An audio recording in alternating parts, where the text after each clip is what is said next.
This is my audience. These are my 2 note cards.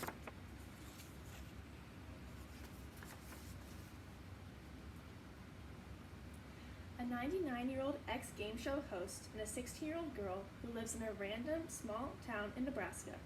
What could they possibly have in common? Although they may not live in the same place or spend time the same way, they do have one thing in common. Both of their birthdays are on December 12th. Spoiler alert, the girl I'm referring to is me, and the man I'm speaking of is the infamous Bob Barker. Today, we're going to be taking a trip down memory lane and looking into Bob's past. Then we're going to be jumping into the present and discover the similarity between Bob and I's love for animals.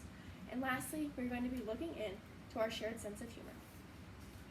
Although Bob was to become one of the most well-known hosts of his time, he had a humble upbringing not much different from you and I. He was born on December 12, 1923 in the state of Washington. His father died when Bob was young, and when his mom got remarried, they moved together to Springfield, Missouri. There, he attended high school and college eventually. He played college basketball at Drury College in Springfield on an athletic scholarship. He graduated from college in 1947 with a degree in economics. In an article titled Bob Barker, published on the biography.com website on April 20th, 2021, it is said that Barker's job at a radio station in Florida led to his move in 1950 to California in order to pursue a career in broadcasting. His first real assignment was his very own radio show, also known as the Bob Barker Show. He hosted that show for 6 years, and then he moved on to a radio quiz show named Truth or Consequences. He hosted that show until 1974. Meanwhile, in 1972, he moved on to host the show The Price is Right. He hosted the show for many years, but eventually retired in 2007. Although he was most well known for hosting, he also helped at other events. He hosted Miss Universe and Miss USA from 1966 to 1988. He also played himself in many movies, such as Happy Gilmore. Although he was mostly known for his hosting ability, he was also a dominant figure in a different field, animal rights. One of the traits shared between Bob and I is our love for animals. He was a well-known animal rights activist, and he showed his support in various ways throughout the years. In the past, he donated $5 million to an organization known as the Sea Shepherd Conservation Society, which is a group for anti-whaling. Another way he's shown light on the problems associated with animal rights is through his show.